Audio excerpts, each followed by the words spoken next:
قرآن حدیث فقہی مسائل.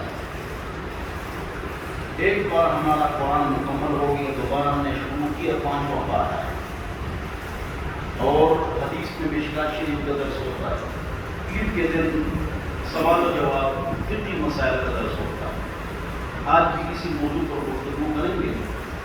جمعے کی طرح جمعے کی نماز کے بعد جو آپ سوال جواب مجلس لگاتے ہیں، عید کے دن بھی آپ کو اچھی لکھ کر سوالات کر لیا جائے جس کے ذہن میں کوئی سوال آئے.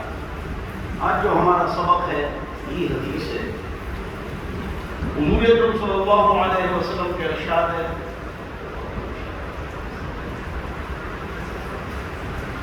مسلم شریف کی روایت ہے، الحلال بین، حلال واضح ہے اس کو لے لو،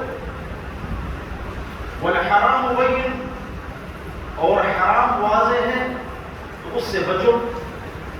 حلال لے لو اور حرام سے بچو. وبینہما امور مشتبہات، کچھ ایسی باتیں ہوتی ہیں، ایسے مسائل ہوتے ہیں کہ وہ آدمی کو شبہ میں ڈالتے ہیں کہ حلال ہے حرام، جائز نہ جائز، کس مولوی کی بات مانے.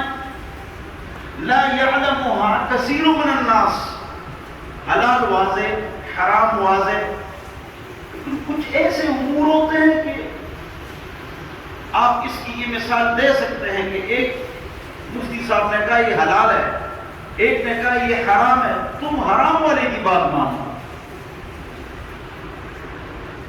کیوں؟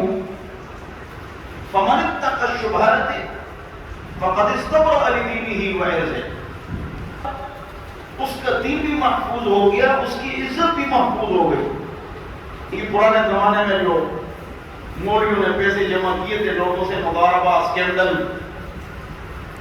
تو مقبول تحریری تھا.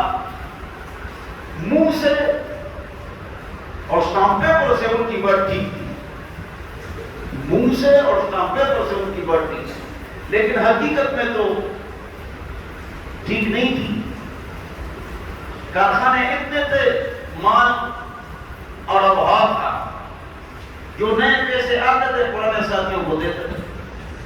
دیکھو حضور نے کیا فرمایا صلی اللہ علیہ وسلم، فَمَنِ اتَّقَى الشُّبْهَاتِ فَقَدِ اسْتَبْرَأَ لِدِينِهِ وَعِرْضِهِ. توجہ، جو شبہات سے بھی بچا اس کا دین بھی محفوظ ہو گیا، اس کی عزت بھی محفوظ ہو گئی. تو عزت گئی یا نہیں گئی؟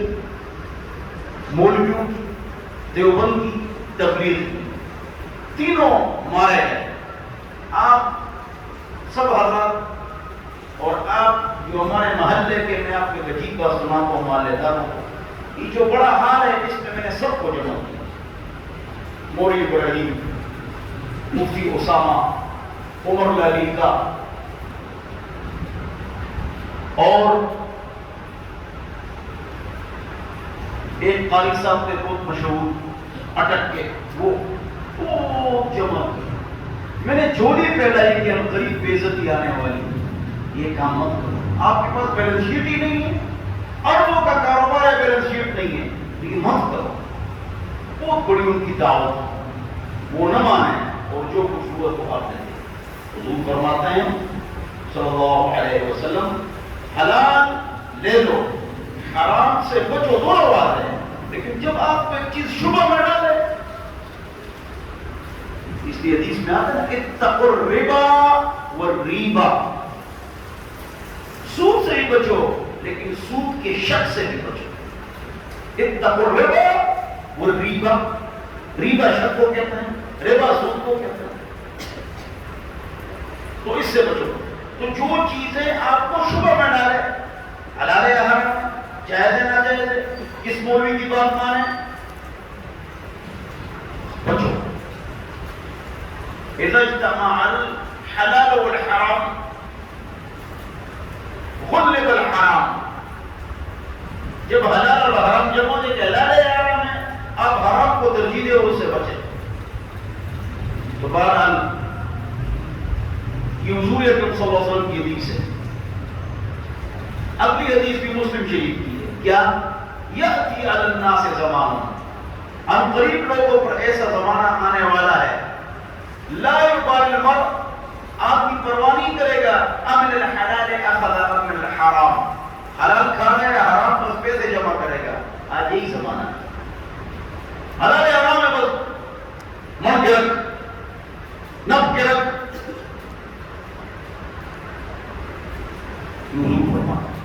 تیسری شیخ حدیث بھی مسلم شریف، جب بھی حدیث ہے مجھے یاد ہے لیکن میں آپ کو چند ٹکڑے اس میں سے سناتا ہوں. مسلم شریف کی روایت ہے ان اللہ تعالی امر المسلمین بما امر به المرسلین ثم قال اعوذ باللہ من الشیطان الرجیم یا ایھا الرسل کلوا من الطیبات وعملوا صالحا.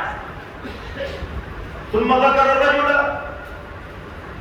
اشعث اخضر يمد يديه فيقول يا رب يا رب يا رب ومطعمه حرام وملبسه حرام وغذي بالحرام فأنى يستجاب له. رواه مسلم. كما قال النبي صلى الله عليه وسلم.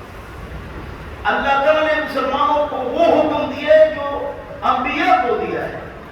کیا انبیاء کو کہا گیا ہے کہ حلال کھاؤ اور اللہ کی عبادت کرو. کیا مطلب؟ اگر حرام ہوگا تو عبادت قبول نہیں ہوگی اور حرام سے اولاد بھی خراب ہو جاتی. یاد رکھو پوری اولاد سے مار کھاؤ. کلوا من الطیبات، پاک کھاؤ. آگے وعملوا صالحا، نیک اعمال کرو. ثم ذکر الرجل، پھر حضور اکرم صلی اللہ علیہ وسلم ایک آدمی کا تذکرہ فرما رہے ہیں. اشعث اخضر، بال پراگندہ، بدن غبار آلود، یمد یدیہ، اللہ کے سامنے ہاتھ پھیلاتا ہے. بہت بڑی محنت کرتا ہے بچوں کے لیے، گھر کے لیے کہ وہ پیسے کمائے.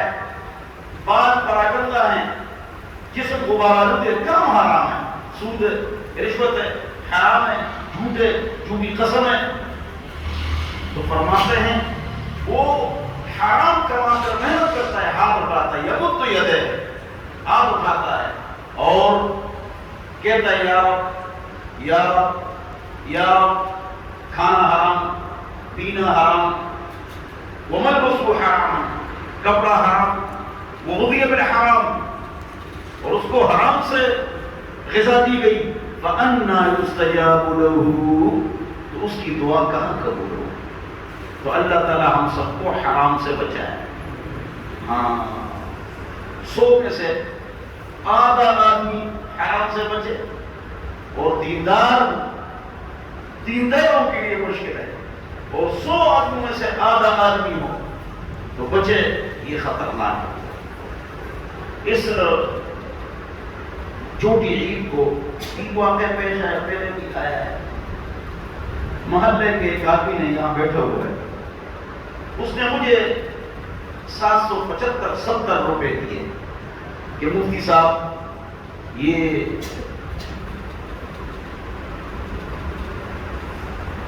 صدقہ فطر ہے. تو میں گھر گیا دسترخوان پر ہم سب کھانا کھا رہے تھے. تو میں نے ان سب گھر والوں کو کہا اللہ گواہ ہے کہ اس آدمی نے کتنے حساب کر کے اندازہ لگایا ہے. یہ ہوا صدقہ فطر اور ہم اس کو دسترخوان پر کھا رہے ہیں تو ہم سے بڑا اللہ کا دشمن کوئی نہیں ہو. میں جو مسجد میں کبھی کبھی کہتا ہوں، ایک آدمی نے پرچی بھیجی اور ایک آدمی نے کھڑے نہ دیتے ہیں جو ہم کو کہتے ہیں کہ بھائی دیا کرو، تو مجبوراً پھر بتانا پڑتا ہے. میرے دینے کا مقصد یہی ہے کہ اگر مجھ سے کوئی پیسے آگے پیچھے ہو گئے ہوں تو یہ اس کے بدلے ہے. اگرچہ تنخواہ نہیں دیتا ہوں لیکن یہ اس کے بدلے ہے. ایک صحابی رضی اللہ عنہ پر حضرت عمر کی عدالت میں غالباً ایک عورت نے کیس کیا کہ اس نے میری زمین ماری ہے.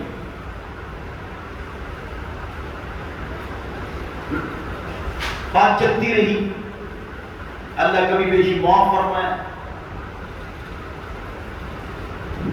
تو جتنا دعویٰ اس عورت نے صحابی پر کیا تھا اتنی زمین اس صحابی نے چھوڑ دی اور اس نے کہا یہ جھوٹی ہے.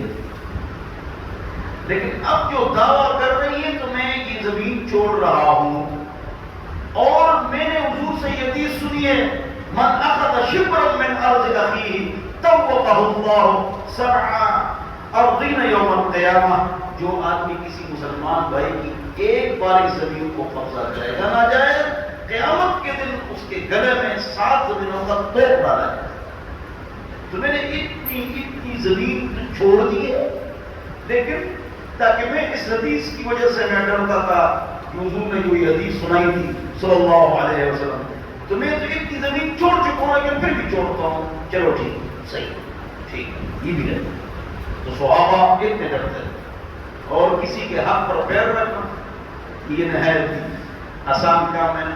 بطور لطیفہ کے ایک بات سنو اور اسی پر بات ختم کرتا ہوں.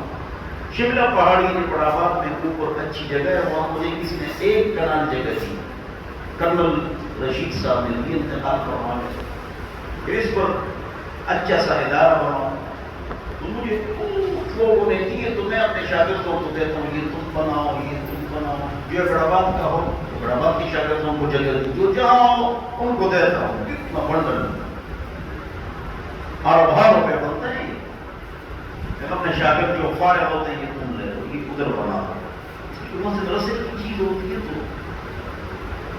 اب وہاں ایک آدمی ہے اللہ اس کو ہدایت دے یہ راستہ ہے یہ نہیں یہ راستہ ہے یہ نہیں آپ کی جگہ اتنی ہے اور اتنی نہیں. ہاں ہے.